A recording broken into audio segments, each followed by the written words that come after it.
Let's talk healthcare fraud in San Francisco. That's Noelle Bello, a Cron TV news anchor who DM'd me about a photo I took of her the last 420 Hippie Hill celebration in San Francisco. To understand how any of this is possible, you have to understand that San Francisco has universal healthcare, which along with other things is what allows this type of financial fraud to happen. So basically in June 2020, I go to the hospital with symptoms and get diagnosed with congestive heart failure. After a 2-week stay in the hospital, I pull all my medical records and find a record for 2017 for a hospital visit that never occurred. I bring this up to the hospital staff and my doctors to get it corrected. However, they begin giving me the runaround as if it is not important to correct the record and find out why it exists in the first place. The hospital and the various city agencies fight against me correcting the record to the point I was falsely accused of a hate crime for trying to correct it. So I'm dealing with that when I get a DM from Noelle about the picture that I took of her a few years ago. She says my art is important, and I thank her for that. However, there's many other important issues like medical fraud going on that have not reported on I need help in addressing. I hadn't heard from Noelle, but I did get a phone call from another medical provider that apparently my previous doctor dropped me and I needed to sign up with them. I need medical care, but because the medical care I receive now is based on referring to a fraudulent medical record, in order to receive appropriate medical care, the fraudulent medical record needs to be corrected. What you're going to hear is what it's like to have universal health care and try to address and correct fraudulent records. If I had private insurance, it's not likely the fraudulent record could have been produced without someone questioning it when it was done. I would have received a bill, etc. I'm not sharing this to be pro or anti-universal health care. Factually, it likely saved my life. However, it could also end it prematurely. I'm not a news reporter. This is one of many related phone calls and events. For this phone call, realize that I have congestive heart failure and need medication and doctor's visits to survive. There's the healthcare provider who's calling me and my previous doctors who are aware of this, and they'd rather put my health at risk than correct a fraudulent medical record. And while I may not have evidence that is the reason why they are doing that, there is plenty of evidence that when various city agencies, officials, and possibly news reporters don't report fraud, is because they're knowingly part of it.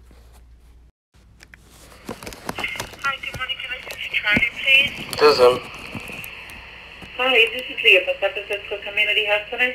The reason why I'm calling is because we have been assigned as your primary care provider by San Francisco Health Plan, and we're just checking to see if you already have a primary care provider or if you'd like to sign up and receive services with us.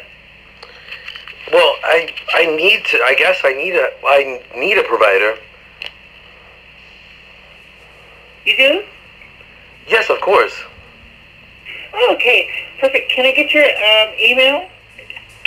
Yeah, well, see, the thing is, the issue is, I guess what I'm confused on. You're ready. Hold on. I guess what the issue is, I already had a provider, and I'm not really sure what happened other than I've asked that provider to correct the medical record and has refused to.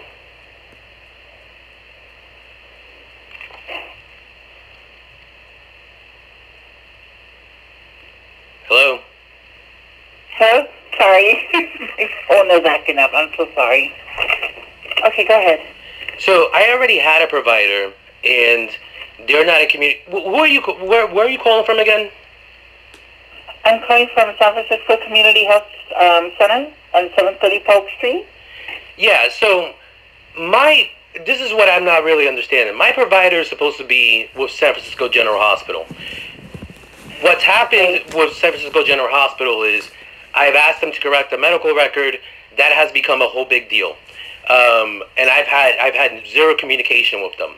Now you're calling me to sign up for a provider, but I've already previously addressed the fact that what the big issue that's going on is my medical record isn't correct, and that has to be talked about before I can speak to any provider.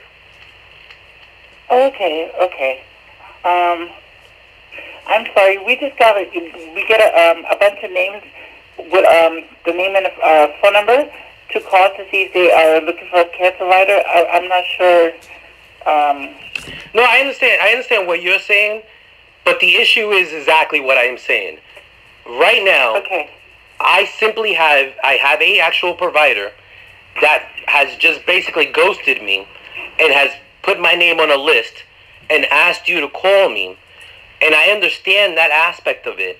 However, what still needs to be addressed is my medical record is incorrect, and obviously that needs to be corrected first before we can move forward.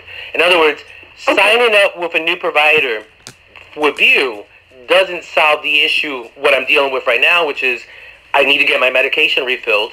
I can't just get, I can kind of get it refilled through you, but ethically that's also an issue as well, because realistically we haven't really spoken, and you wouldn't have a correct medical record from me. So the actual doctor who knows my medical record right now is the person who has provided my name as if there's a reason that I should know of, or there's other ways valid for me to be given to another provider. And this other provider also as well would be going off of incorrect information. So I get that you're in a situation where you were just simply given my name as part as a list, but you were given my name as part of a list incorrectly, and I'm trying to address that. And so Okay. I don't know what to do about that. Okay. I wish I could help you on this part. I'm very sorry of what is going on. And if you want, I can give you my our information and phone number if you do decide if you want to fill out the intake form.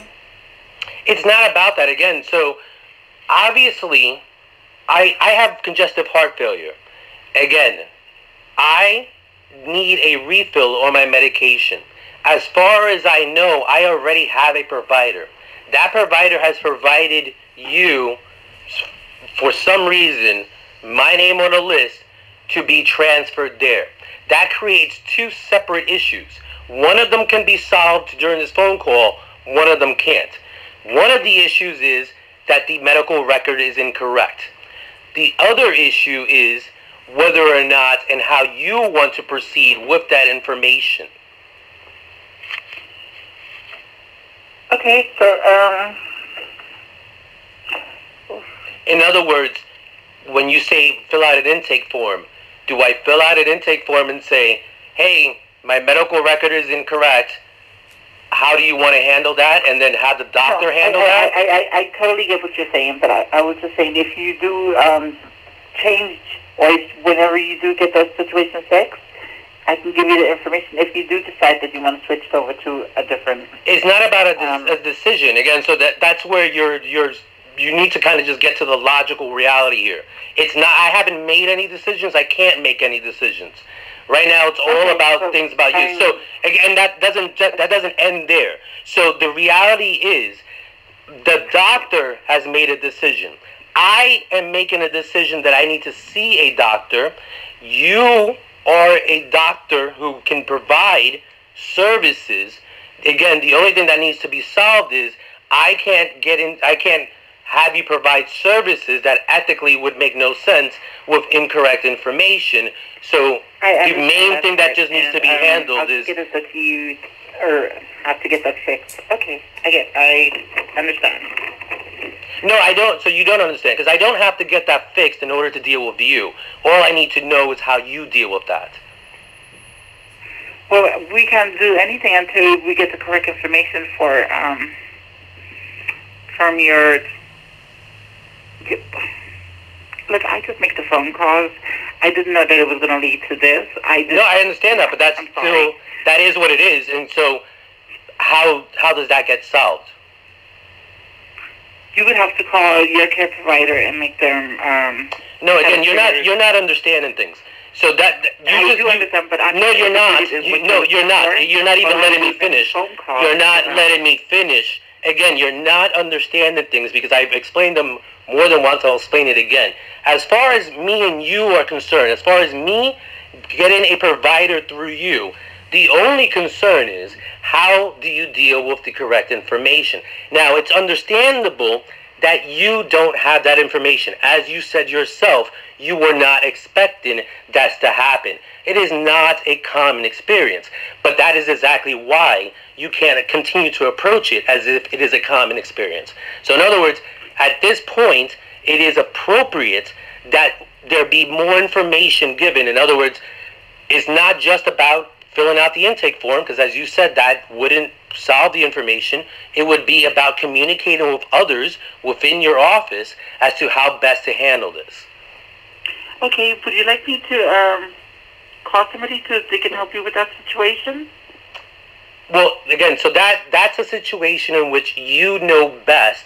It may be that you hang up the phone and then you speak with your manager and say, hey, this is what's going on. It may be best to try to handle it now. It may be best, as you said, with email. I don't know because I don't work there. What I do understand is that it does require more than this just one phone call in order to be able to answer those questions. It would seem to be... Would you like me to ask someone else to call you? Maybe they can... It's not about what I would like. See, that's what I'm saying to you. It's not about what I would like. You understand, you're at work. So what it is about is what you're able to do. So you're not able to answer everything at this phone call. So it's about what can you do. So again, I can't answer what you can do. If you don't want that, we can... No, you asked me what I would like. No, understand this. You asked me what I would like. You did not say what you could do. So if you want to state what you can do, sure, we can proceed that way.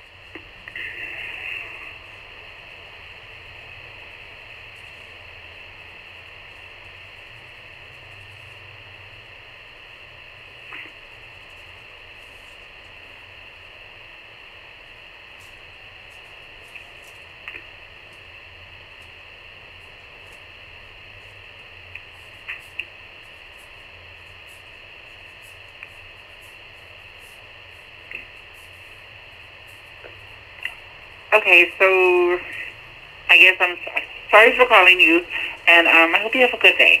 What do you mean? I'm not... Why are you sorry for calling me? Again, there is a situation that needs to be solved. Where in your head... I just told you what I can do for you. You did not state what you could do. Help you in that situation, but you're still cutting me off on it. No, you haven't stated anything. I can get you somebody to help you with that situation who's better educated on your situation. Yes, and then you proceeded to ask me how. Correct answer. How about that? I'm sorry. That? Because I do want to help you. I understand you're frustrated. I totally get it. But so again, so how that I could think of that would be able to help you, or they could find resources for you to fix your situation that you have right now. Those are two separate issues. Again, you're not focusing on your job. I heard both situations. So again, so on your end, who can help you with that situation, but again, what? That's up to you. Again, repeat yourself because you're just talking. So repeat yourself. I said I can call someone who can help you, who's better educated, who might be able to help you with your situation, or can give you a better answer than I can right now. Because no matter what I'm saying, you're still going to find two situations that you're trying to explain to me, and I can't help you with that. So I can find somebody who can help you with that situation. Okay, now you're just saying like empty words. Because what situation? Again, let's get situated. I know we're trying to argue with you. Again, this is what's odd about it. We're just trying to get situated. The fact of the matter is, I need a provider. So let's stay with that. That's the fact. You are that provider. You were given my name because you are that provider. That's a fact. So no one's arguing with you about that. In fact, it's the exact opposite. And it's difficult to understand how you're living in some fantasy world in which you think I am arguing with you about two facts. I want you to be the provider. You are supposed to be that provider. Okay, so stop. So stop right there. Stop right there and get into reality. You called me because you are supposed to provide something. I want you to provide it.